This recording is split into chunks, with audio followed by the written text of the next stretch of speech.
Welcome to Spirit Switchboard, airing live on the United Public Radio Network, 105.3, New Orleans.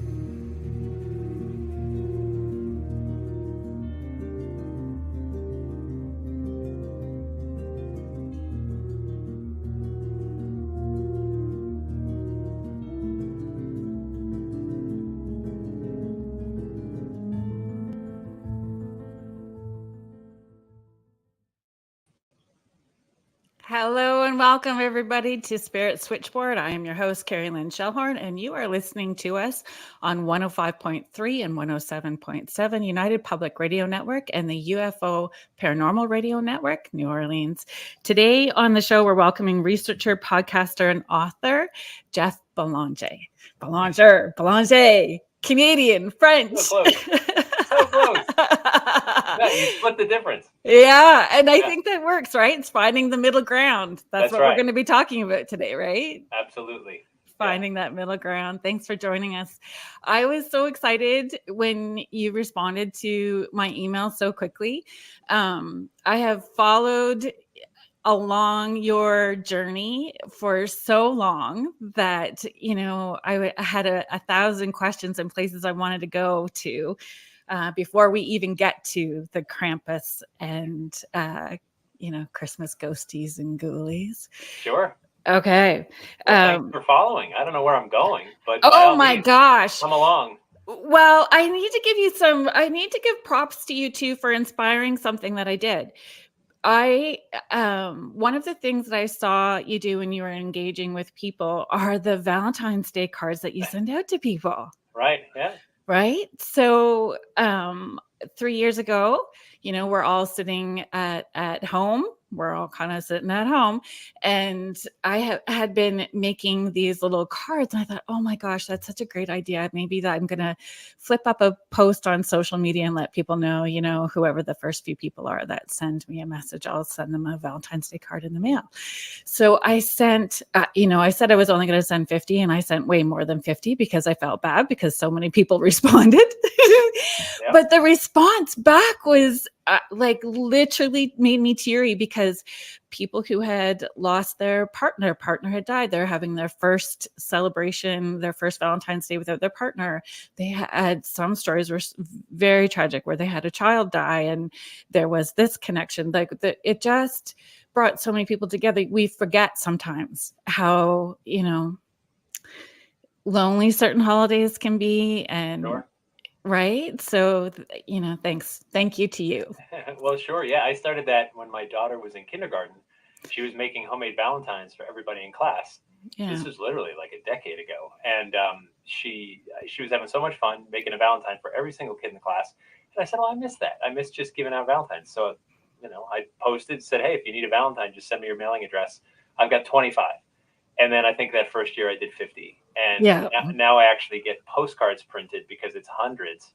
Yeah. And I've had people come up to me and say, that's the first Valentine I've received in like 25 years. And I just right. Oh. So, but yeah, no, it's a little thing. And you're right. The holidays have inherent power to them. They do. Right. And only because we've collectively decided to circle them on a calendar, to set aside specific days for specific things. And then, of course, Hallmark and everybody else takes over and tells us how we're supposed to be and feel and do and all these things on these various holidays. Right. And if we feel we're falling short of that, we get down on ourselves, which is a shame because I think any holiday can have its own traditions.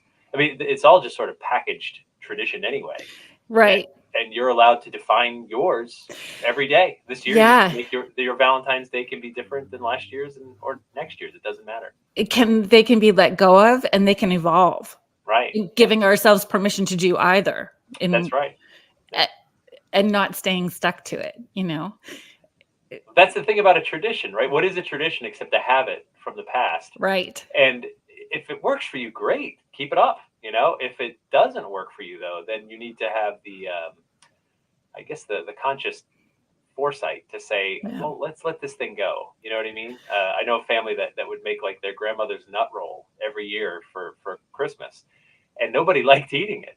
But they made it because it's like, oh, grandma used to make this, and we're like, you didn't like it then either. Why don't you Right. just make something else? You can honor her another way. Why don't you put her picture up and just say, oh, we miss you, and we don't miss your nut roll. Right. Well, so that's one of the things that I do is I set an extra table setting out somewhere, and it's just for that person. But it's not just that Christmas holiday. It's at any get together, just Right.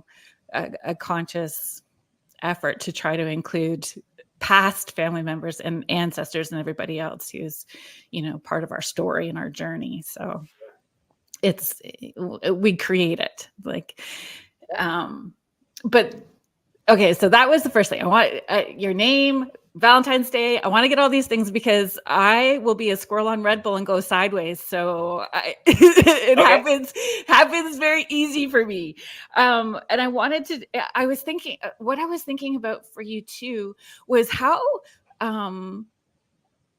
blessed, hopefully you feel, but how blessed I would see you. Like not everybody gets to have their passion, their profession. Yeah, that. It's funny what it looks like from the outside because don't get me wrong, I love what I do most days. Yeah. But some days, I mean, this is how I pay my bills. Right.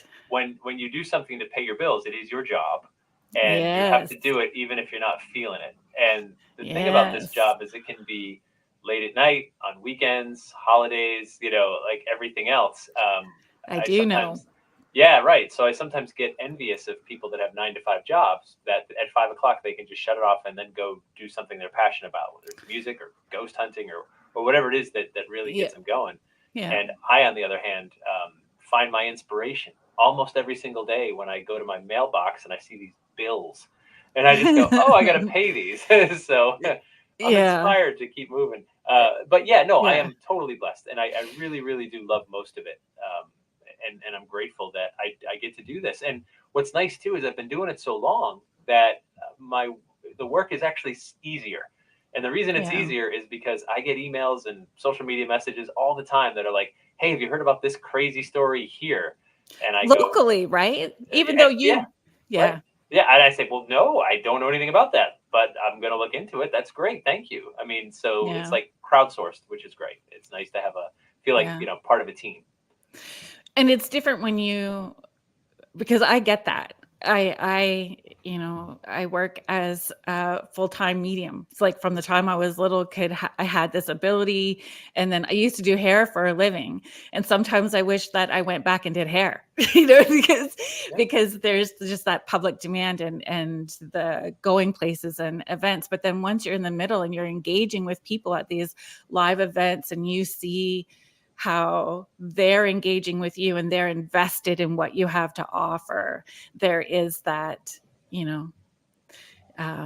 that energy that you're drawing from, like you get why musicians love being in front of crowds, right? That's still my favorite thing, is to do in front of live audiences, to share my work and stories. That's the most exhilarating for me, because I don't get to sit in your living room when you watch the TV shows I work on, and I don't get to sit in your lap when you read my books, or ride in your car with you when you listen to my podcast or whatever. So being in front of a live audience, you can feel when something is connecting, and that is an amazing feeling. It's my favorite thing to do. I probably do, between like 80 and 90 live events per year now. And and it's a lot. It is a lot, but it's almost like one every third day, but I still think I could do more. And of course you want bigger audiences and bigger venues, and so we'll get there. I don't know. Sometimes the bigger venues lose a little bit of intimacy attached to it as well too. I guess, but there's also there's this thing that happens. Now I'm not doing readings for the audience, right? I'm just surfing a wave of energy of a crowd, right? And true. So it's a little bit different, and so when you're speaking in front of, I'd say anything over than like 50 people, like an audience of 50, you can actually make eye contact with all 50 people in the room. You totally can. Once it gets to be 100 or so, like whether there's 100 or 10,000, I don't think there's really a difference anymore, because you're not going to make eye contact with 150 people. But the energy in the room shifts. Well, it is different for sure. And so if you can get a lot of energy going in a big room, it's easy. You just ride the wave all the way into shore, and off you go. Yeah. And if it's Yeah. not there, you got to make the waves, and that's fun too. It's a fun challenge. But I think Yeah. I lean on the stories that I share, the history, the folklore, the legends, and the true life encounters, because they work, and they work because they resonate with people. Like we all hear Yeah. something, some inherent truth in it, whether we're talking about afterlife stuff, or spirit communication, or even if we get into the realm of like aliens and cryptids and other monsters. Yeah. There's something in there that you go, yeah, I really think there's something more to all this, and we get to explore it through stories. And whether you Right. leave a skeptic or a believer, it's not really up to me. I'm not trying to convert anyone to anything. I just sort of share what I've learned, and we let the chips fall where they fall. Yeah. Yeah. You mentioned, or you mentioned and brought up a little bit about shows that you've worked. I mean, hundreds. You've been on hundreds of different shows and podcasts and talk shows, but the one, there's two that I wanted to bring up. So the New England Legends, so the show and your podcast, if you talk a little bit about that, and a little one that people may recognize you from that's has a very long running, actually, which is quite surprising, is Ghost Adventures. So could Yeah. you share a little bit about both of those? Where would you like to start? Oh my gosh. Just has it surprised you how long Ghost Adventures, like you write and research for them, correct? Yeah, every episode since episode one, Crazy. all of them for That 15 is a years. long journey. It really is. And for any television show to make it 15 years, there's not many that do. There's a couple, there's a few that have done it, Yeah. but not many, and in any genre or realm or otherwise. So when Ghost Adventures first started, I had never worked in television. It was 2008. I'd written books. Really? Yeah, well, I mean, I'd been interviewed and stuff, but like I'd written books. I've written for newspapers and magazines, websites, done radio interviews and stuff like that. Yeah. I'd never worked in the medium of television. So they wanted someone that knew the haunts and knew the history, and it was supposed to just be 8 episodes. And I said, yeah, cool. That's something different. It's just a different medium, but it's the same subject, so I can do that.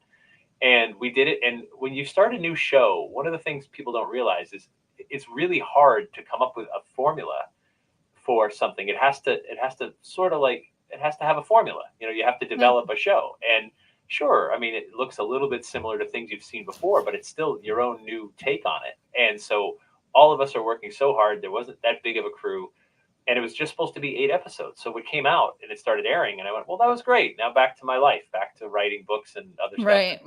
And then the Travel Channel called us. It was first on travel here in the U.S. And the Travel Channel called and said, hey, we have a hit. How fast can you get back to work? And we said, tomorrow, I guess, and that was Yeah. the last day off. It just kept going and going. Then it went to streaming. Now it's on Discovery. And so at this point, I'm just too close to it to have any sort of understanding whatsoever about how the audience perceives it.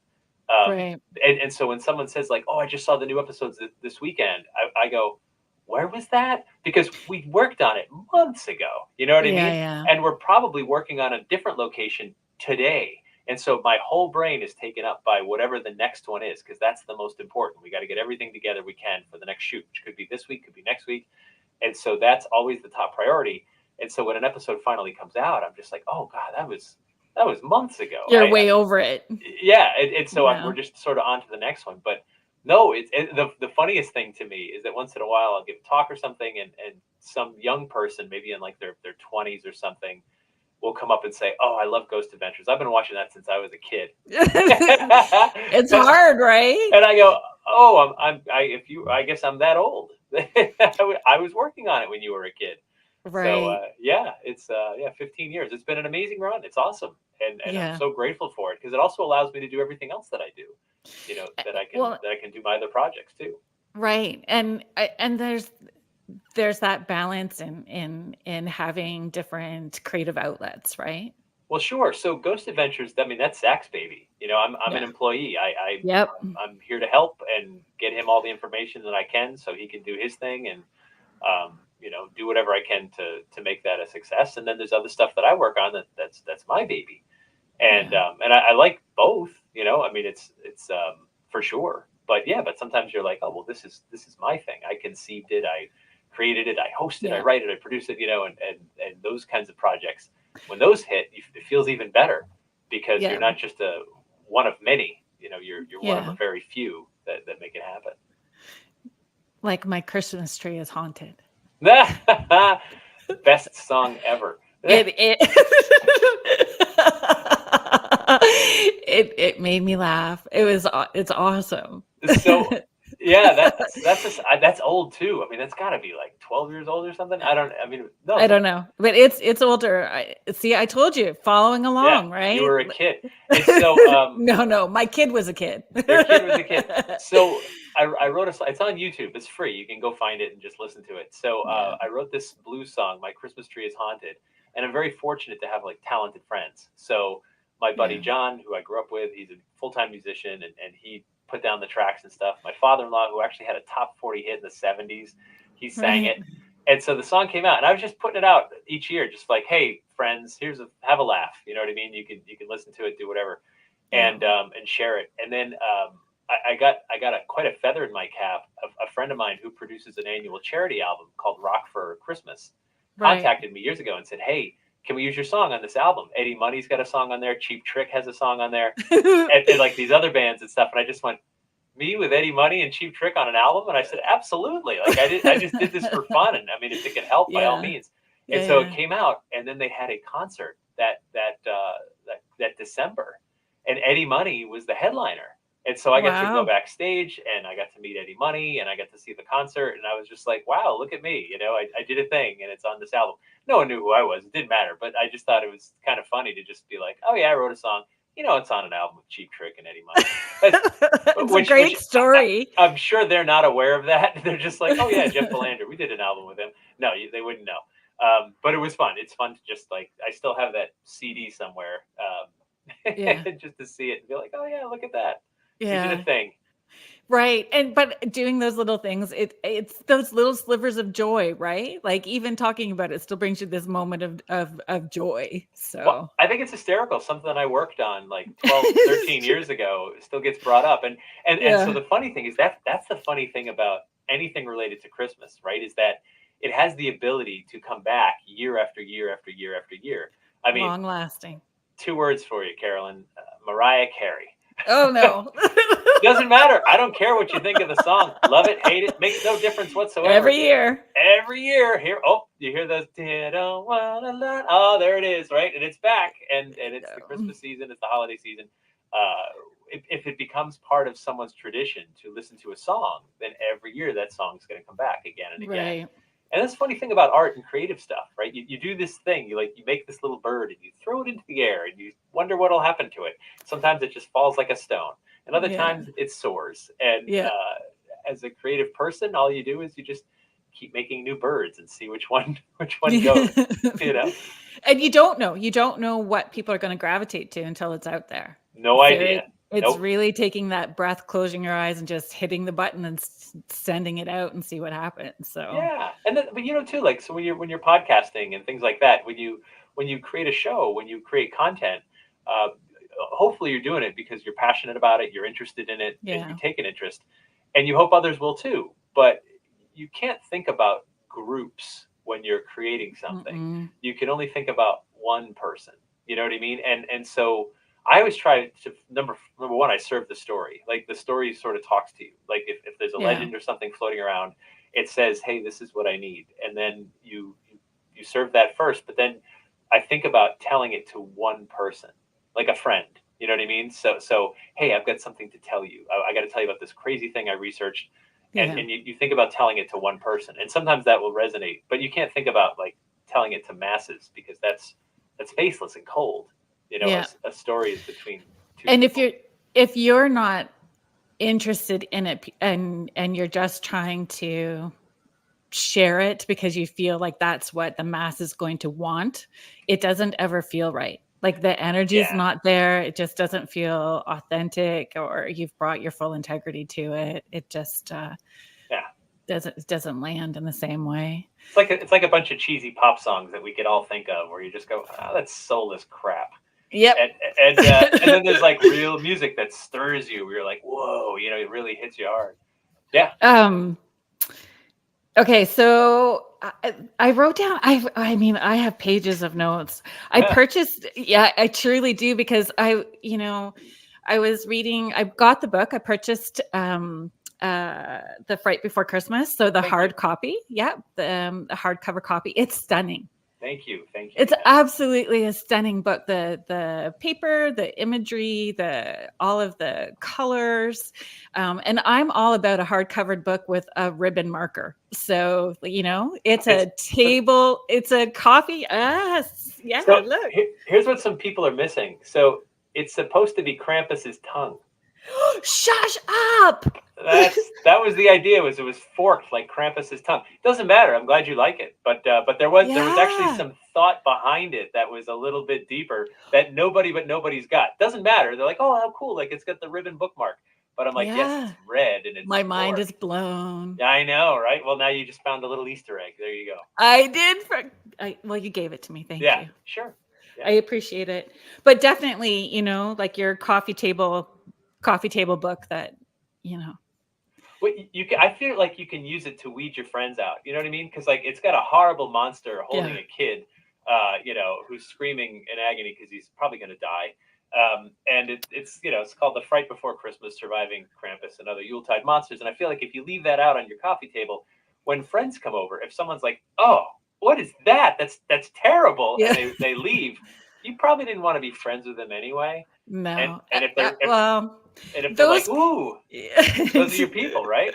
Yes, and I think I only have those people come to my house. Honestly, Good. everybody's ready for Krampus at my house. Everybody is ready for Krampus at my house.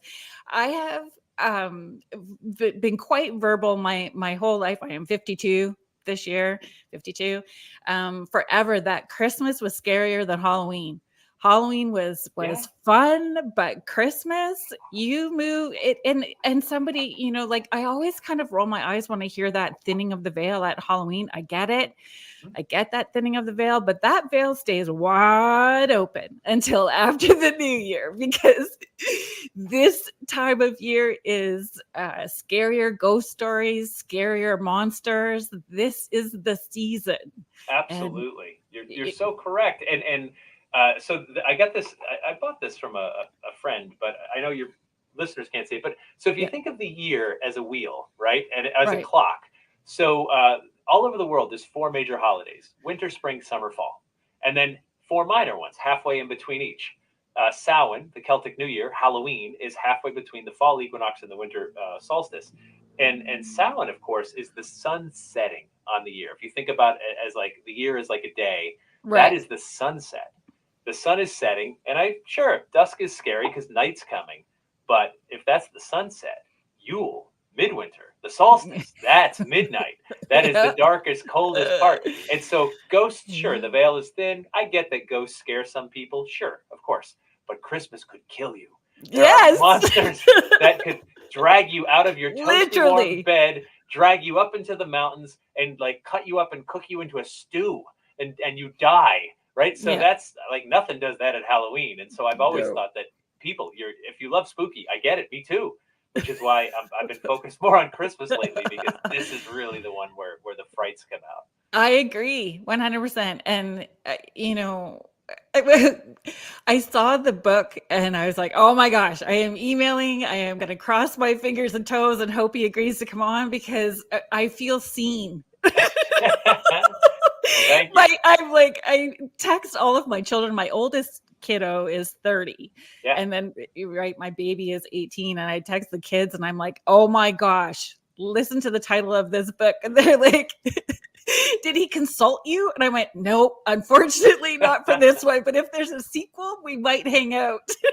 Yeah, no, thanks. It's amazing. This book was born like 10 years ago.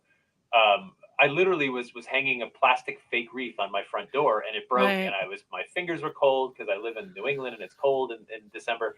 Yeah. And then not long after that, a local history museum said, "Hey, I know you do a lot of Halloween talks about haunted places and things like that. Would you consider doing a talk about Krampus?" And I went, well, that could be fun. I've been meaning to sort of look into the old guy anyway. And so that's how it began. And then I started doing these talks, and afterwards people are like, hey, have you ever heard about this monster from this country or this monster? And I'm just writing it all down, and going back, and every year this stage show sort of evolved, and then finally my publisher contacted me and said, this should be a book. And I said, yeah, I've thought that for a long time, and I'm ready. Let's do it. And then when they said they want it to be hardcover, full color, I said, I want all this great art. There's so much great historic art.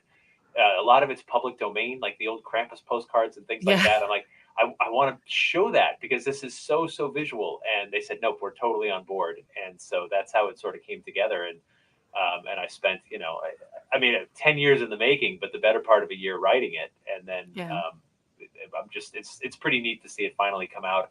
And I'm so grateful that you like it, because it's, I love it. Like I said, these little birds we throw in the air, like we don't know how they're going to land. And so thank you. I mean, I have a huge collection of Krampus things. People just know that's more my jive than Halloween, and I'm the talk to dead people chick for a living. It's like, bring on Christmas, because this is the season.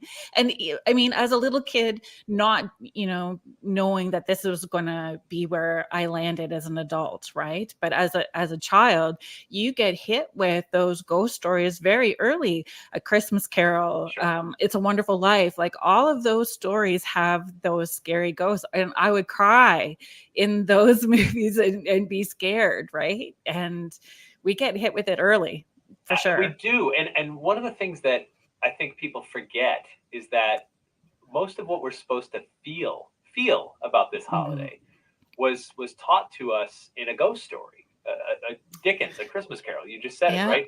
That we're supposed to sort of face down our ghosts, our demons, look into our deep, dark past, and only then can we be redeemed. And we can be redeemed in one night if we're lucky. If we're lucky that old Jacob Marley shows up and says, listen, you monster, like we were in the same boat 7 years ago, and I've arranged something. You're not going to like it, right? But if you those were two words I wrote down on my paper: accountability and consequences. Well, right. We lost those. And Scrooge had to be held accountable. He had to suffer the consequences, at least see, literally, Jacob Marley, this is what you will become to Scrooge if you don't change your ways. And he had the chance to go through, run the gauntlet of his life, and come out the other side redeemed. And I thought about, this holiday has been so, commercialized and everything else. And religion. Religion was added to it very recently, only in the last couple decades, really. Really? Oh, absolutely. This has always been a pagan holiday. Always. Christianity has been at war with Christmas since 336 AD until about 1978 or 79. Like an endless war with this holiday, because every piece of it is pagan. That I understood. And it harkens back to, the Puritans literally banned Christmas. We will work that day. We'll go to school that day. If you dress festive, if you give gifts, if you make merry, and other, quote, satanical practices, you'll be fined 5 shillings, which was like 3 days' pay back during this time. That was true in England. It was true in colonial America. And eventually the ban was lifted, but people still didn't celebrate Christmas. It was Charles Dickens, that really invented the holiday, that made it more of like, no, this is a big thing. We give gifts, but we look after the people who work for us and the poor around us, and we help each other. And that was the way. And when I was a kid, I was raised Roman Catholic, in the interest of full disclosure. Right. And I remember being a young kid, and Father Lawler, who was a pretty tough priest, we were at the church hall, and Santa was coming. And he had a candy cane and a little wrapped present, which was a box of plastic rosary beads for every kid. And Santa walked in, and every kid, including me, was just like, oh, the world's biggest celebrity has just walked into the room. OMG, right? And then Father Lawler was standing in the corner, folded his arms, laser daggers coming out of his eyes, looking at Santa Claus. And I just remember looking at Father Lawler and being like, do you know who that is? Do you know who that is? That is Santa Claus. And what's wrong with you? And what's wrong with him is that he knows biblically, theologically, historically, that Christmas has nothing to do with the birth of Jesus. No, I wrote that Nothing. down as a talking point for us today. Yeah, Like, I forget where it's Luke something. Yeah, Like, Luke chapter 2. That's our only clue in the Bible as to when Jesus was born. And it says shepherds lay out in the night with their flock, keeping watch, and the angel of the Lord appeared, and they were terrified. That is our only clue as to when the birth of Jesus occurred. And the reason for that is no accident. It's not important when he was born. Otherwise, the Bible would have told you. The Bible would have said it is critically important that you understand that this day was the day Jesus was born. But Jesus was a commoner, and commoners didn't track their birthday. Only kings did that, only royalty. And so the whole point of the Jesus story is that he was born a commoner. Now, in Bethlehem, the shepherds do stay out with their flocks all night, but not in winter, which means that's the only season we can rule out is winter. They'll do it from like late March all the way through, October, maybe early November. Right. So those are the only months we can rule out, according to the Bible. Again, it doesn't matter. I mean, you can celebrate, if you're a religious person, you can celebrate the birth of Jesus any day you wish. December 25th is as good as any other. But it was the reason it's December 25th is because the Roman Emperor Constantine was trying to sell Christianity to the masses, unify under one God. There was just too many gods, and he wasn't banning others. He wasn't outlawing others, but he was trying to sort of sell this idea. Now, they had Saturnalia there raging for like years. And this is a party from December 17th to the 23rd every year. It started out in the farm districts, and it just became this huge, huge party where there's orgies and there's feasts, and you drink the wine, and the masters become the servants, and there's the Lord of Misrule who gets to be the court jester in every house, and just this wild party. And he knew he couldn't shut that down. It's too popular, It's so, but he's trying to sell Jesus to the masses, and he says, well, Jesus is a king. He's a king of kings, and kings need birthdays. And so December 25th in the Julian calendar is the winter solstice. And the winter solstice is also Sol Invictus, the sun god, right? And it's the shortest day, but it also marks the day where the sun starts to return.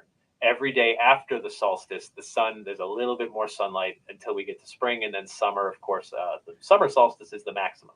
Right. And so he thought that would be the day, December 25th, 336, boom, Christmas. And true Christians were at war with that day all the way up until our lifetime, when they sort of gave up and said, all right, Jesus is the reason for the season. It's called Christ Mass, which I get it. But really, it was St. Nicholas who was the star of the show, and his day is December 6th. It's not the 25th. Right. And then when Santa came along and everything else, and not to be confused with, right? Not to be confused. That's right. I specifically asked people, if St. Nicholas and Santa Claus are not two different people in your head right now, split them apart, right? Because St. Nicholas arrives on December 6th. Santa Claus is December 25th. And in all of Europe and with a Coke. Right, with Coca-Cola. With the Coca-Cola. In most countries, they're distinct. But in America, we and Canada too, right? We've blended them. We've really blended the two. And not to say that there's not a lot of influence, no question. But they are distinct in other parts of the world. And so really blended just so that we can make our own, like we just, we needed to make our own, or just not honoring the traditions, not understanding where it was coming from. Why do you think it got blended? So the early Puritans were all, they were very anti-Roman Catholic. And so St. Nicholas Day, December 6th, would rather not celebrate the saints too much. In fact, some Protestants wanted to do away with the saints. So I think that was sort of a problem. But also the idea of Santa Claus. Santa Claus was used to promote the Union during the Civil War in the 1860s. Santa Claus was on our side. Yeah, giving Union soldiers presents and stuff and gifts and treats.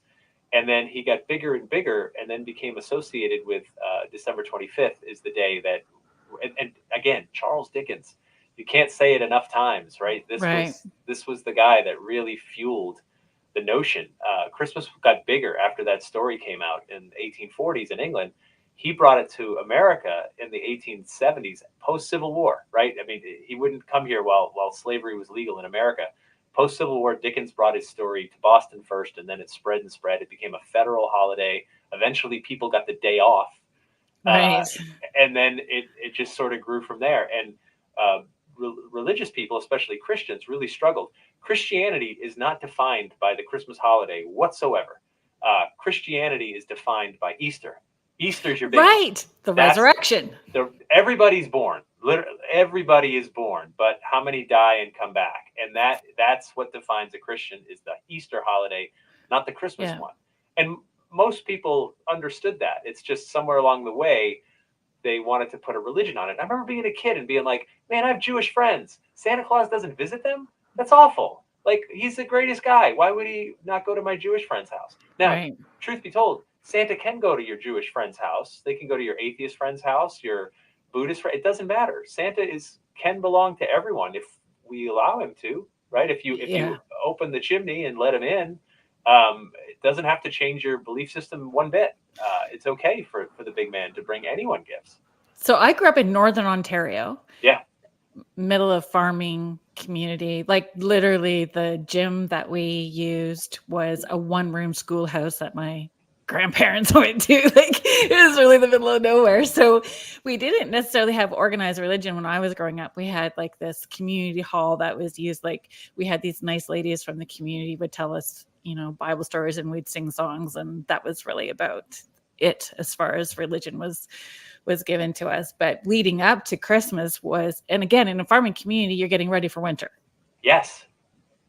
We all are. That's what we've been doing for thousands of years. Getting ready for winter.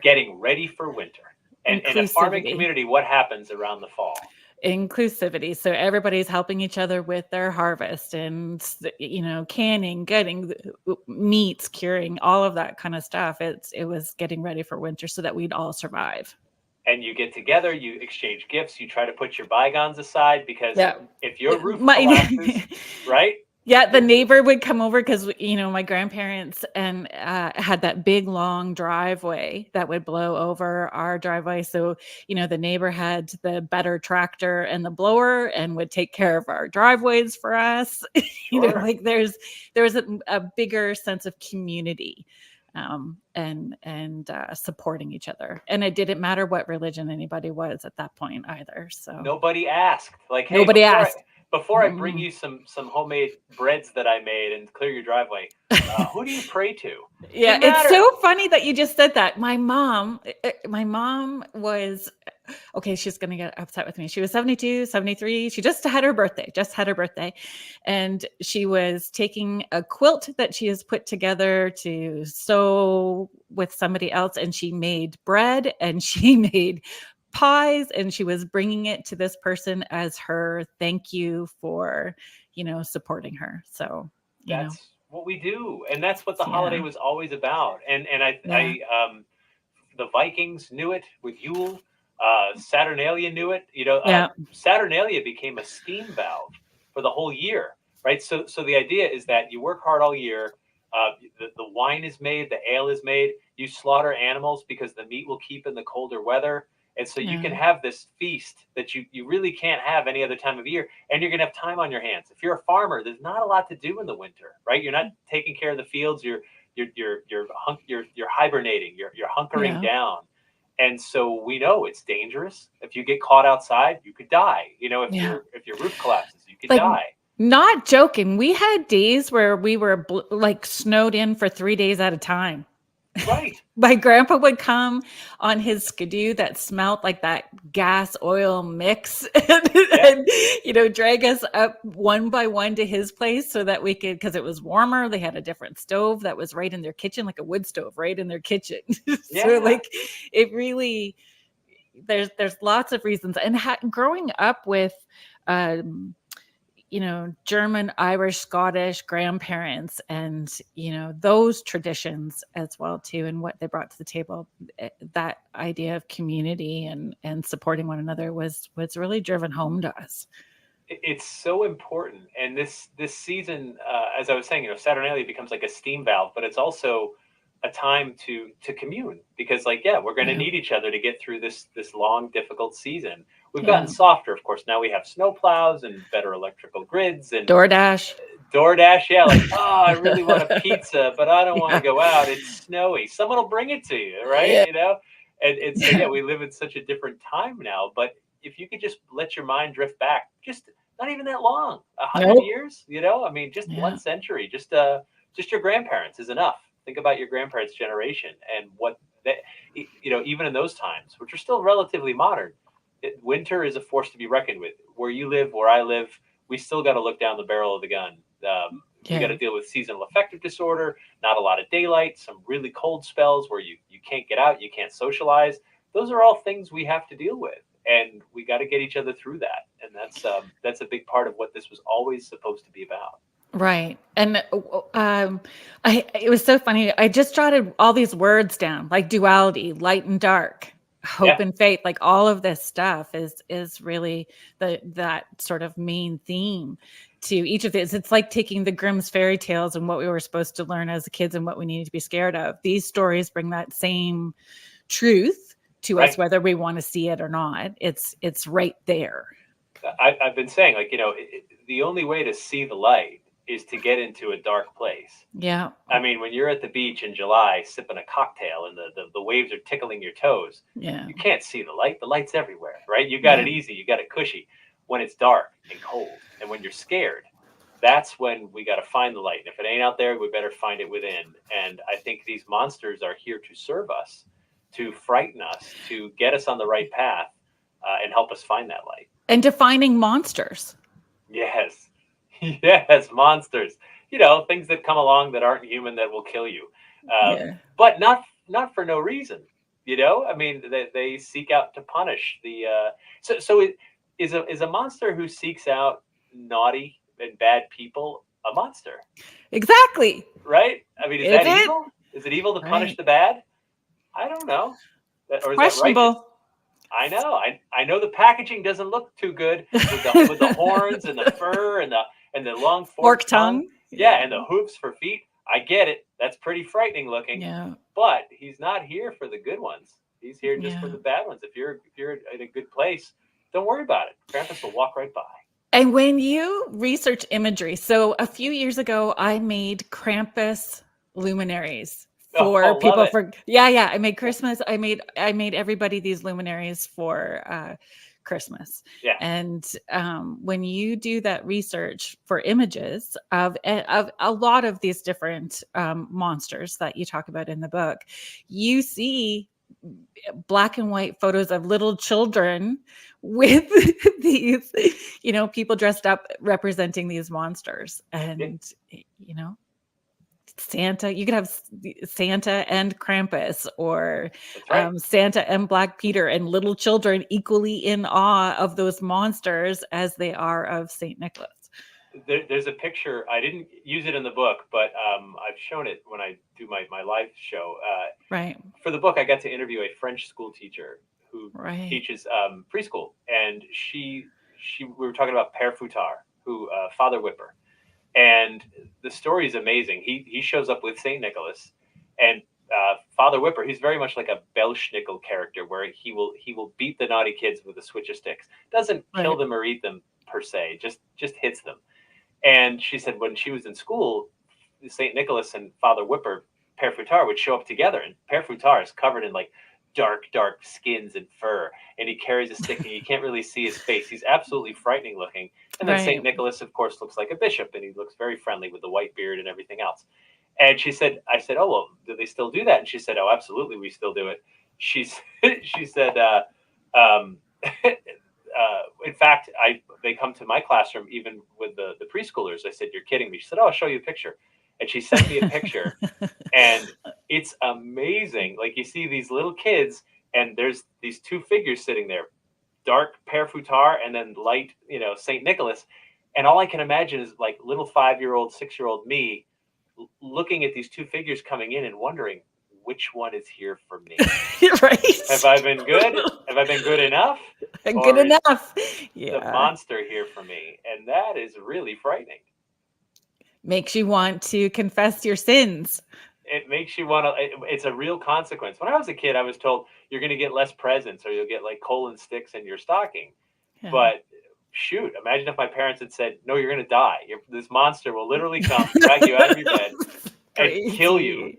Crazy. What? Right? Like coal and sticks, that'd be the least of your concerns. I gave my nephew and my children coal one year in their stockings.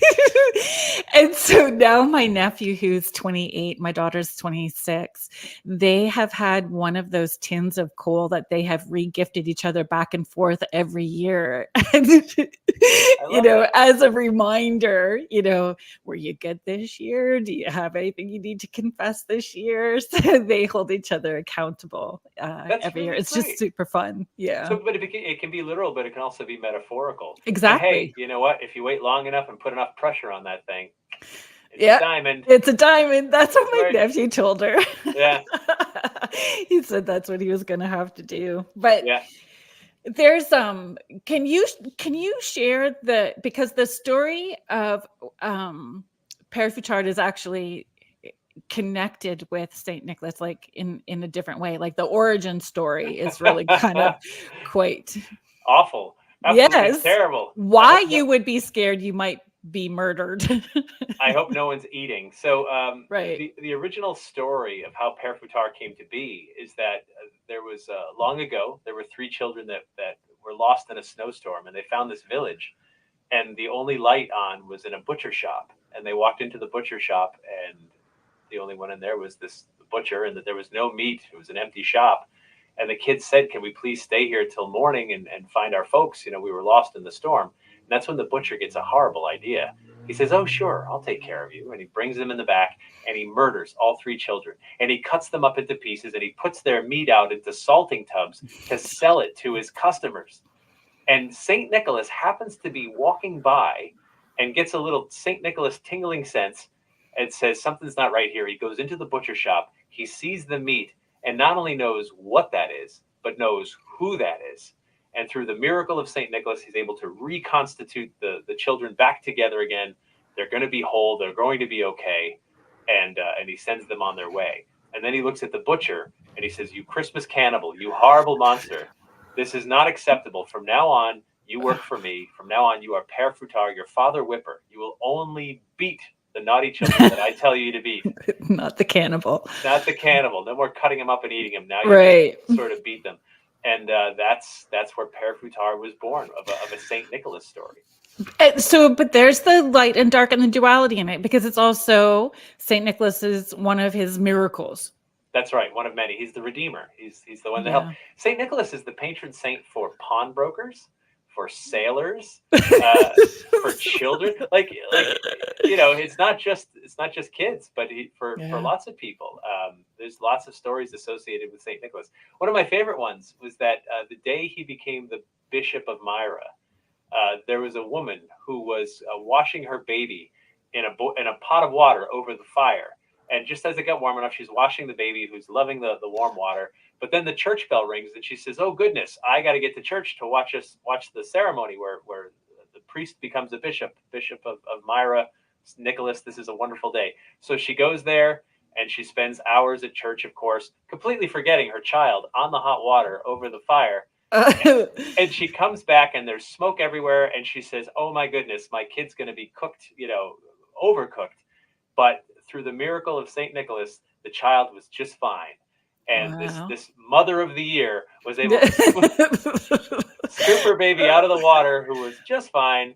And it was the miracle of St. Nicholas that preserved that child. And I'm thinking, okay, this time, but my goodness, if you're that dumb that you leave the house with your baby on the pot over the fire, maybe you're not fit. Just saying. Maybe you're not fit. Maybe. All of it, childhood trauma. There's a repeat to the stories, childhood trauma. Therapy. Childhood is so scary and frightening, and full of monsters and horrible, horrible things. And I understand we need the monsters, because there are monsters in the world. There's no question about that. And we need the good ones too. We need the heroes and the superheroes and the supernatural heroes, because we can't get through childhood alone either. We need help. And it really does take a village. And I think these monsters, St. Nicholas, Santa Claus, we're all part of that village. Right. If we're talking about needing a village, do we also talk about like the Yule lads? We can. The Yule lads are weird. Very weird. There's Yeah. 13, Yeah. Right. correct? Yeah, 13 Yule lads.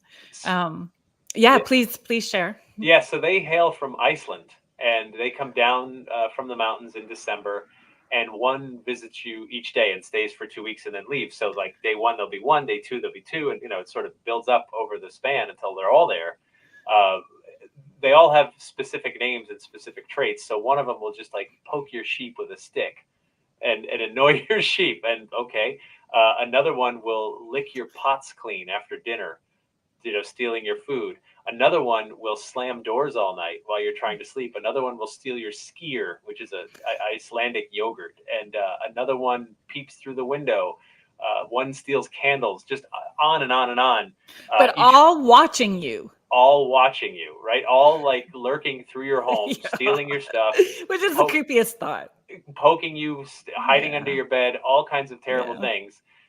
Because they've come down from the mountains to sort of like collect their annual rent, and now in Iceland they're on the news each night. They'll be like, oh, tonight the sheepcoat cloud comes, and tomorrow gullygawk, and so on. And so the kids start to look out for them, and now of course you leave out shoes, you might get a little treat, little candy or something in it each night, and but it's still a part of Icelandic culture. And in Iceland too, I mean, there's monsters and trolls and all kinds of things. And you have to remember, in Reykjavik, the capital, around the winter solstice, there's about 4 hours of sunlight. That's it, right? I mean, it's that far north. And if you go further north than that, it just gets less and less until, I mean, you're almost at the Arctic Circle at the very northern tip of Iceland.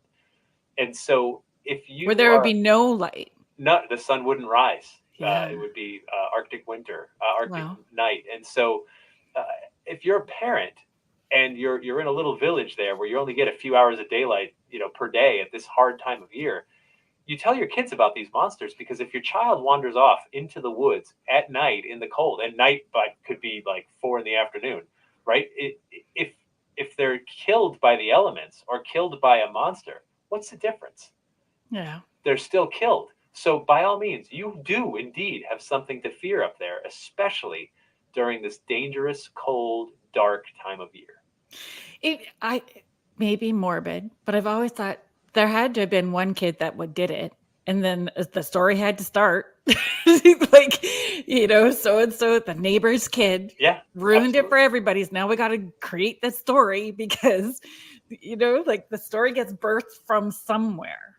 Well, but the interesting thing about Iceland, which makes it unique compared to lots of other countries, is that when Europeans first landed in Iceland, there were no people there, right? Everywhere else they landed, they're like, we've discovered a country full of people, full of indigenous people, right? But no, in Iceland, there really were no people, because much before that, it was covered by ice.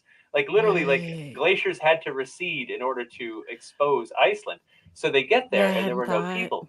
But there were trolls and there were monsters and imps and fairies and all kinds of fae folk and things like that. And the story goes that as towns and villages grew and then cities, all those magical creatures sort of got pushed up into the mountains where they had to sort of bide their time and hide out. But they're still very much part of the culture. Iceland has redirected highways because that's a troll rock. You can't just blast the rock and go through it. You have to go around it, because that could literally be a troll home. And that's it's simply part of the culture, and you can scoff at it or whatever you want, but it's believed enough that the Yule lads are there, the Gryla, the Yule cat. They have got some serious monsters. Yes, they do. With the winter holiday. And that's a conversation that I have with a lot of people as well too. If enough people are putting that energy and intent and belief into something, we can create it, right? If we're saying that we can manifest things, then we have to also acknowledge we can manifest those monsters as well too. Of course we can. And I think too, when I've had discussions about Santa Claus with people, and I've said, look, if you close your eyes right now and I say Santa Claus, there's a picture. I said nothing but Santa Claus. I didn't say what he looks like, where he lives, how he dresses. You already know all that. You know it. I mean, he's a tulpa at this point, a thought form, a real spirit of the season that possesses me every year. I can tell you that, and I welcome it. Possesses lots of us, and spirit possession doesn't have to be a bad thing. In Judaism, they have the Dybbuk, right, which attaches to you. Yeah. And the Dybbuk can be bad. It can make you do bad things, but it can also be helpful. So if you're trying to like quit smoking, a spirit that did it in life might attach to you and help you through this difficult time and then leave you once you're sort of over the hump. And that's sort of beautiful. The idea that we Yeah. can be possessed for good. For good, we can be possessed by different elementals and creatures and so on. And I think Christmas just brings out all of them, the dark side, the light side. But even the dark side has a purpose, a very noble purpose. Exactly. Again, Yeah. coming back to that accountability, right? Right. We washed all that away during the 1920s, during Prohibition, all when Santa Claus really rose to prominence, and Coca-Cola started using him to sell Coca-Cola. Coke, and then other companies started to realize, wait a minute, whatever you sell, whether it's donuts or cars or stereos or pizza, Mhm. that you can use the world's biggest celebrity to endorse your product for free. Uh, that just caught on. And so the Yeah. holiday became more and more about consumerism from like the 1920s to the 30s and 40s. And there was just no room for consequences because we need to spend, spend, spend. That's how you get out of an economic depression. It's how you get out of an economic recession. You spend money. And Christmas became about consumerism first. And then everything else came second. And you can get bitter about that and angry about that, or you can simply change it, and you're allowed to change it this year. You can start your own traditions and say, oh, for me, it's more about the things we cook and bake for each other, or I would Mhm. like my Christmas to look like this. You can have it, anything you want. That how wonderful is that? That you Yeah. can carry traditions that work for you and that you love, and you can drop ones that don't. You are allowed to define it each and every year, and that's awesome. And I think these monsters are coming back. Maybe they're here to remind us it doesn't have to be about consumerism. And really, who's the monsters? You people like fighting at Walmart at 6 a.m. when they open That's and crazy. literally killing each other to get like some new thing at a discount, or Yeah. us that comes to beat the naughty kids and scare you a little bit during a dangerous time of year. Like, really, who is the monster? Yeah, exactly. If you are just joining us now, you are listening to Spirit Switchboard on the United Public Radio Network and the UFO Paranormal Radio Network, 105.3 and 107.7. We are just continuing this conversation with Jeff. We're going to, I was thinking, where we left off about consumerism and going to our next monster is, Krampus and his book and his like movie deal. Yeah. Well, Like I think, do you feel that that helped bring those storylines back, being, of course, you can't yeah, you can't deny the power of popular culture and movies and things yeah, like that. But movies don't dictate where we go, right? It's a reflection, right? So yeah, so Krampus rose to enough prominence on his own before Hollywood said like, hey, let's do a movie. bank on this. Let's see how that Yeah. goes. Um, you know, there are Krampus runs now all over, not just Austria and Germany where he's from. There's the Krampus Society of New England where I live holds a ball every year in Providence, Rhode Island, and it's so fun. All these people come dressed up as Krampus. Over in Austria, I got to speak to the Krampus Museum, and he was saying how now with Krampus runs, the Krampuses still carry sticks and so on. And if you're on the parade route, they'll run by and they'll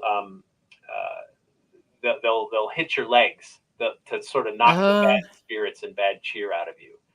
And interesting. so it's more about sort of like keeping you in good cheer and in a good place as opposed to killing you, which I Right. think is awesome. But Sticking you in the basket and running. he evolves with the times. They all the monsters do. That's how it is. But do they all? Do all the monsters evolve over time? There's certainly They one evolve that or has, perish, right? yeah, I mean, if they don't work yeah, for the time, we don't. Then they're gone. yeah. That's. I mean, I can't think of an exception. Unless we talk about Black Peter.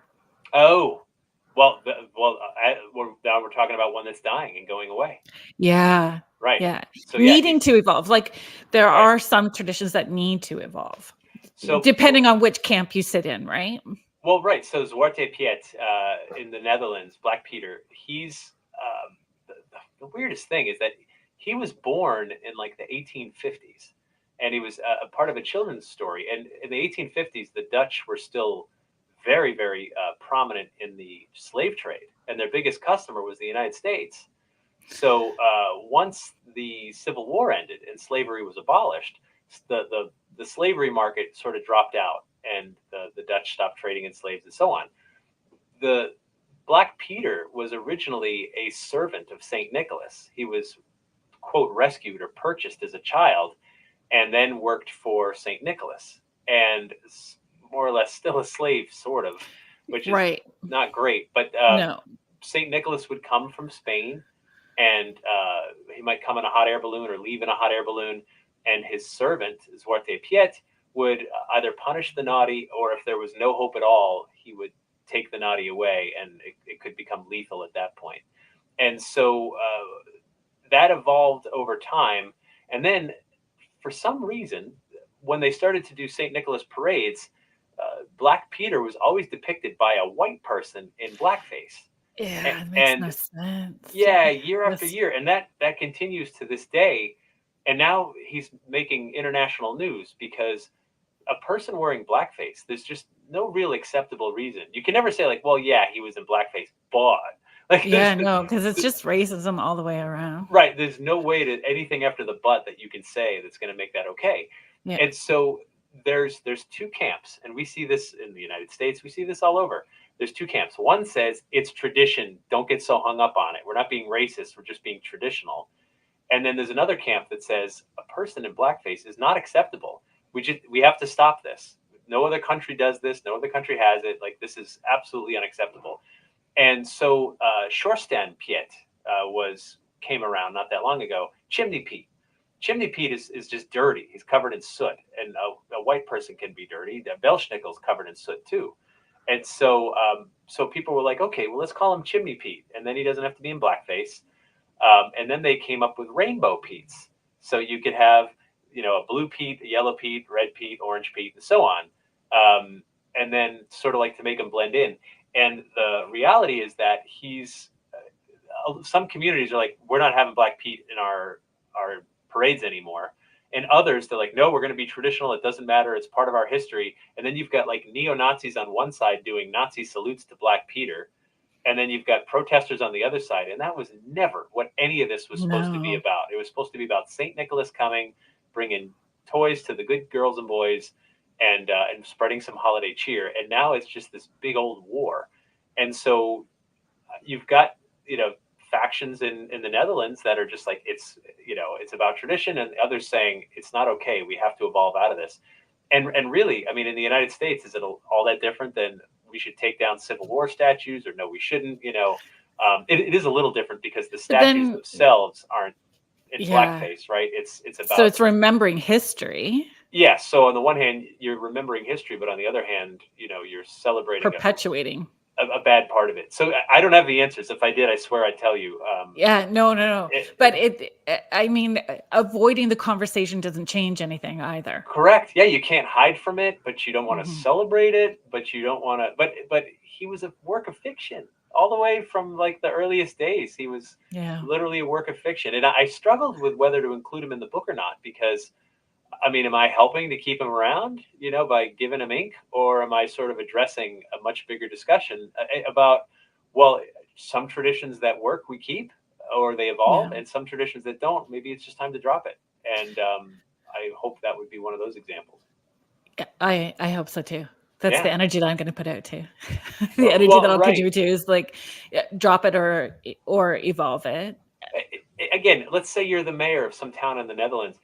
You don't want neo-Nazis in your Christmas parade. Like, you just don't. You don't want people finding an icon. So is it community or community, or each community is making their own decision on how they're going to address it? Is that what? That was as of last year. There's no like federal, mandate or denial. You're not allowed to, or not allowed. It's really up to each community. Many of them are sort of doing away with it. Bring it in Chimney Pete. It's Chimney Pete instead, and everybody knows who you mean. And you do it long enough, it will become its own tradition too. It just becomes its own thing. It's just like, here comes Chimney Pete, and it's just you just got to hang in there and keep with it. But then the problem is, some people see Chimney Pete and get all cranky, like, that's not real. The real one is this, and you go, well, the real one doesn't work in our times anymore, so it's got to go. Yeah, it just Yeah. and it does not. No, it I doesn't. was It thinking doesn't age. about adopting traditions, even though they're not necessarily part of your community. So one of those traditions that I've adopted was a paint blue ceiling on my porch. Oh, Haint Blue, yeah. Paint I blue. was at a plantation in Virginia back in September, and they had the Haint Blue on their Yeah. porch as well. I thought that was really cool. Yeah, Yeah. Southern word for ghost, Haint. So yeah, southern. Haint. So Yeah, keeping out those spirits and the thought behind it, yeah, confusing the spirits with water, right? So that yeah, they don't feel they can enter a home. And it was purposeful. It was purposeful and mindful when I was painting the ceiling of the porch and in what I was doing. So I was putting that intention. And um and in reading the book and preparing for this, I had not thought about why I was putting evergreens on my front door. Like I really, I was. It made me pause. Like, holy cow! yeah. Like I had all these other things that I was mindfully doing, but I was not mindful about the purpose or the intention of what those evergreens were actually about. So maybe that's What's something we can talk about now. Yeah, so I was the same way. I was putting up a fake wreath and doing it because that's what my dad did and that's what the neighbors do, and it looks pretty enough and whatever. But Yeah. um, when I understood that it really has significance, that when our Nordic ancestors looked out on the landscape and saw that winter kills everything, winter kills the flowers and the grass and the trees. The trees are naked and skeletal. It kills the ponds and lakes. It's frozen solid. It doesn't move. Right. But there was one tree that winter couldn't kill, and that tree is the evergreen. And so it obviously must be powerful, must be magical that it can stand up to winter's fury. And so you would take those branches and put them over your doors and windows. You'd fasten them into wreaths because you want those prickly needles to keep the bad spirits out and keep the good cheer inside. And you hear sounds, by the way, during this time of year that you don't hear the rest of the year. Yeah. And it might just be the wind whipping through those trees, but it shrieks. And it doesn't sound like that in the summer or in the fall or the spring. It No. sounds like that only in the winter. And so it's a reminder, like, no, we need to light up the night because it's long and dark. I need to be a beacon. We need to put these pine needles up. We'll take a tree indoors to remind us that we can be strong too, just like the evergreen, that we can get through this season.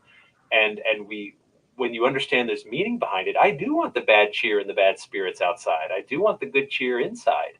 And Yeah. so now when I do something that has meaning, it's not just doing it out of because it's rote or whatever. It's doing it because I want it to mean something. Yeah. There's an intention, Mm-hmm. like a purposeful intention behind it. And that's important. It should be in everything that we do, right? Everything that we do should have that purposeful intention behind it. Yeah. Just hung my wreath up yesterday, actually. Good for you. And was very mindful and when I was putting that up for sure.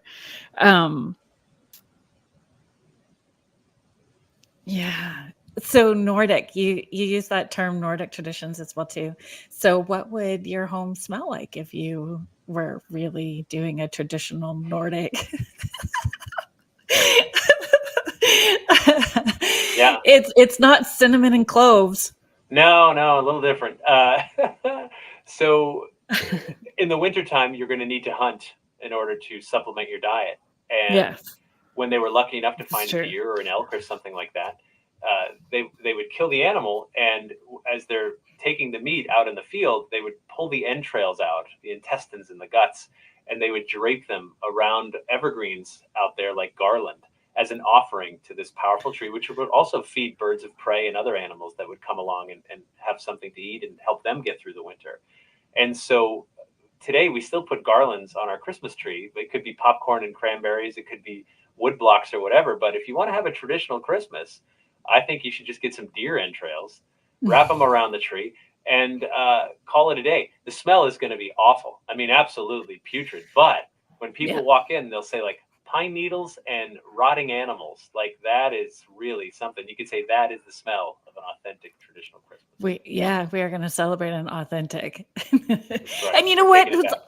What's super awful, maybe not awful, I don't know, maybe therapy inducing for some, but when you grow up in northern communities and hunting and farming and all of that stuff, my grandpa had this small log cabin in behind the original farmhouse, and he called it his shanty. And so he was the community trapper. If there was like nuisance animals, he was the one that everybody called to trap these animals. And he would skin the animal's trap. He would stretch hides. He would do all of that stuff in this like little shanty of his in the back. And I would sit in there. There was a wood stove, and there is a distinct smell to all of that. But I loved my grandpa, this old stoic German fellow, and he would tell all kinds of stories in there. I'm telling you, I understood that winter was long and that you needed to prepare and you needed to honor the animals and honor the land, like respect the land and respect the resources, right? And that's what a big part of all of this was about. Yeah, you got to hunker down. I mean, and then I know that people that listen to us in like temperate climates where it doesn't get that cold are probably saying like, why would you choose to live somewhere that could be so dangerous, right? You just move 1,000 miles south and just, you're like, ooh, it's cold today. It's not just cold. Like we had like bears on our, like just walk across the back. And my kids too, not that they've had the same sort of experience, but certainly for a short period of time they did, like where a certain bell would go off during elementary school, and they knew they had to get back into the school quick because there was a bear sighting on the school property. Like they just they understood that at a younger age. And not everybody has those experiences or they don't understand for sure. There's a monster outside that could eat children. Stay inside. Yes. Not that weird, is it? Right? No, it is not that weird. Nope. But not I mean, we could find monsters 2 doors down from us and not realize that there's a monster living 2 doors down from us. We could find monsters in our churches, and we could find monsters in our political arenas and everywhere else, and our news is filled with them. So of course we know there's monsters in the world. That's no secret. Everybody knows that. Yeah. Tomten.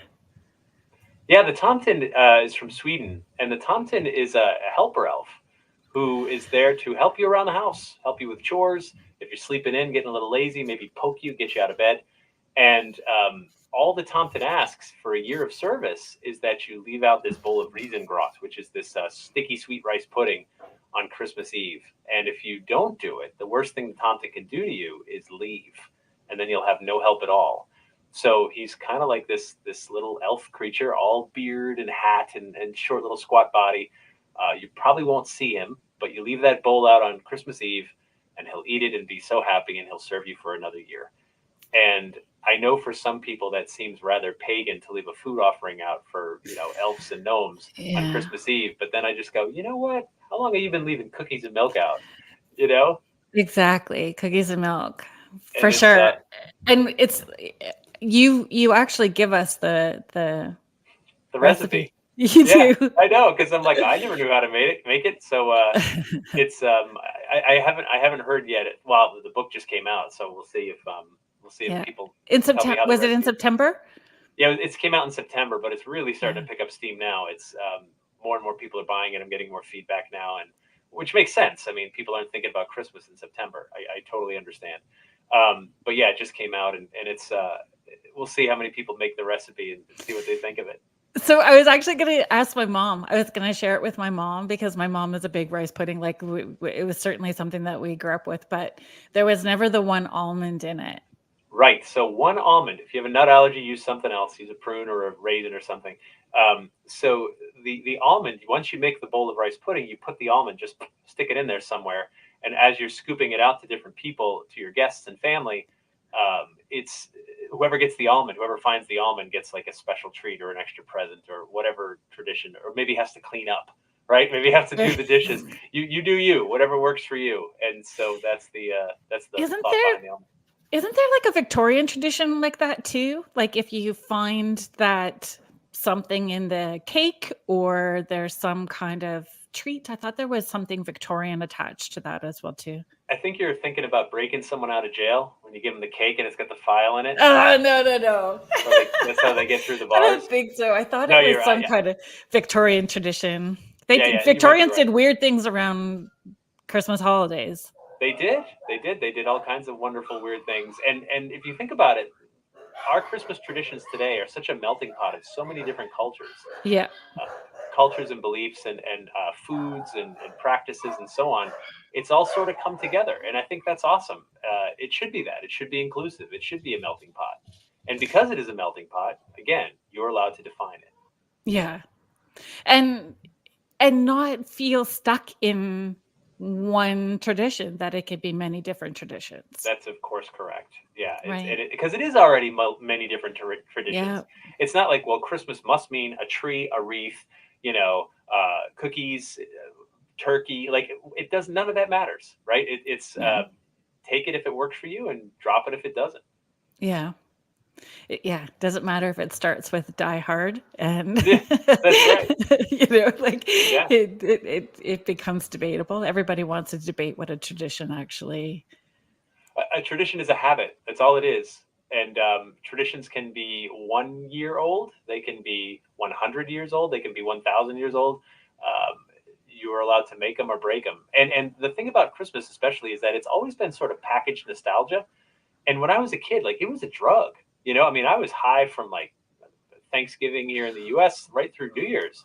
Well, I don't know if you did, but that Sears Christmas wish book came before school started. So it came at the end of summer. So by the Yeah. beginning of September, you were circling the bubblegum machine and all those things that you wanted out of the Christmas Sears wish book. Yeah. No, it's of course, because that's what it's about. You got to buy, you got to spend. Consumer. Consumerism, right? But it's yeah, no, and of course there's still some of that today. And by all means, if you want to buy gifts for people and folks you love, that works too. I've got my own wish list, and I'm excited to get some presents for some people in my family, and but you want it to be special, and I wonder too if maybe like the rise of internet shopping has brought some of these monsters back too. Because think about how easy holiday shopping is now. When I was younger, like you had to face the malls and the stores and get up early and go to sales and go to 6 different stores to find the one damn toy that your kid wants. Now it's just online, and you can be like, I got my list here. Click, click, click, click, click, click, click, click, click. How much? Oh, that's a lot, but I'm done. Click, right? It'll be here in 2 or 3 days. I'll wrap it up. Bada boom, bada bing, right? On with my next thing. In the book, you dedicated it to your mom. I did. And said, that she kept that magic going for you. Are there traditions that she started that you've kept? Are there traditions that because you're a parent as well too. So, there's comfort in traditions as well too, especially if we don't have those family members anymore with us. So some of those we keep for the comfort and connection, so we don't feel disconnected from them. Sure. So, I mean, we're going to my parents' house for Thanksgiving, and mom will have the tree up for the grandkids to decorate, during dinner, before dinner, after dinner. So there's that part of it. We always have spaghetti and meatballs on Christmas Day. And the reason is it's so easy. Like we make it ahead of time. So you just warm it in the pot all day long. And when you want to eat, you throw the pasta in, right? I mean, it's pretty easy. So we have certain like food traditions and cookie traditions and so on. And it's, part of that, but it's just, my mom goes through so much trouble to make it as perfect as possible. And I love that, it just means so much to her. And like I said, it was a drug when I was a kid. Like you would be floating on that drug. And as I got older, the high lasted less and less time, to the point, at one point it was not there at all, where I didn't feel that Christmas spirit. And it made me so sad. But then I became a dad, and that helped a lot. But now that my daughter's a teenager, again, I'm finding it through ghost stories and monster stories, and that's bringing me comfort again, which is great, because that is a really fun spirit to have infect you, each year. And when it was missing, I think I knew how Scrooge felt. Right. Even the new version of Scrooged. Or it's Yeah. not new. It's an older movie, but it still shows you those monsters, right? Like it's still connecting you to those monsters and bringing it into our time. Well, again, because the reason A Christmas Carol has been done and redone a And million redone. times by Muppets and comedy and everything in Yeah. between, um, is part of the reason is because it's always evolving for the time, and that's why we keep telling that story. Right. Well, I realize that you need to run. I I'm realize you sorry. need to. No, it's all good. It's all good. Thank you so much for spending your time. I know that you've got such a busy, hectic schedule and doing your book tour and promoting the book tour, and I hope that it's wildly successful. Thank you. I heard somewhere along the way that the warehouses are empty. They're empty, which is really exciting and awful at the same time. It's the stores still have it, so if you see it for sale online or in a local store, like that's it. That's the first edition, and I think it's going to be gone. Yeah. Which is great. I'm glad it's been so well received so far. It's also an audiobook that won't run out. You can I narrate it, so that's available, and it's an ebook, and that won't run out either.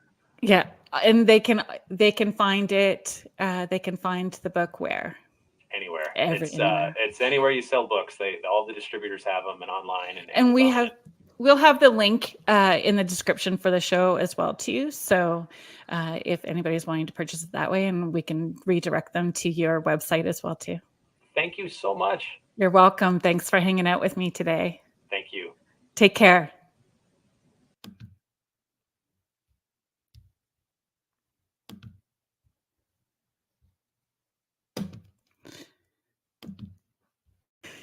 So I would love to know, what do you guys have traditions? Are there things that, that you do with your families year after year? Are there traditions that you want to or have grown out of that you would like to change? Some of the things that I've done with my kiddos are not necessarily things that I had when I was a kid, but knew that it was bringing me joy to start those traditions. So, definitely Krampus is something that we talk about in our family structure, and we talk about it a lot. The kids know how much that is a story that we continue.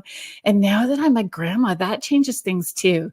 Though I don't necessarily get called grandma, I get called Queenie, which is just as its own barrel of fun, right? And my granddaughter is 3, and she's seeing those images. Not that it scares her, but she likes being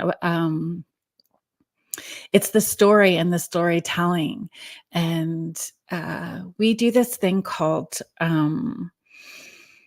magic reindeer food. Anybody else do that?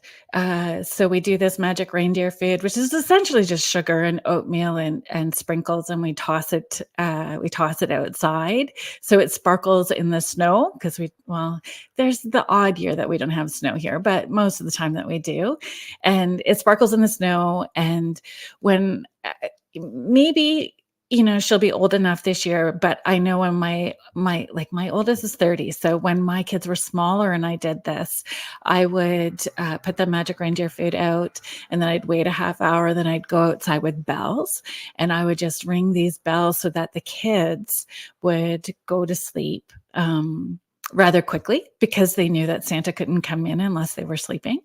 And so I would have my kids asleep like by 9:30, and then I would spend the rest of the night wrapping presents like on my own, or putting toys together and all that kind of fun stuff. But we want to make things magical for them, and it's magical for us, and it's fun to be able to continue that tradition with that next generation. And I think it's just it's like a warm blanket. I don't know, it feels like a good hug when you're getting that hug and there's comfort and stability and safety in that tradition. So it's definitely one of those ones that's a favorite for me, is making it as magical as possible. Though I don't think that tradition of like putting things together at the last minute or wrapping everything at the last minute is something that I want to do anymore. Like, I will pass that off to my son for him to do for her from now on. But I would love,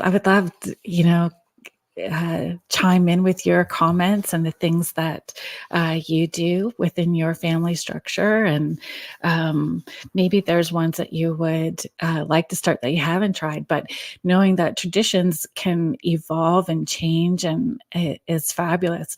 We did a couple of years too. Food is a big thing, like food traditions. One year we'd had Chinese food for like not Thanksgiving, for Christmas, because we just wanted something different, and we needed to switch it up and change. So we had Chinese food. But anyway, so I'm so glad that everybody was here. This is like our kickoff for the Christmas season. For those of us, you know, that celebrate, because there are some that don't. But I would love to hear if you have that same connection to Krampus.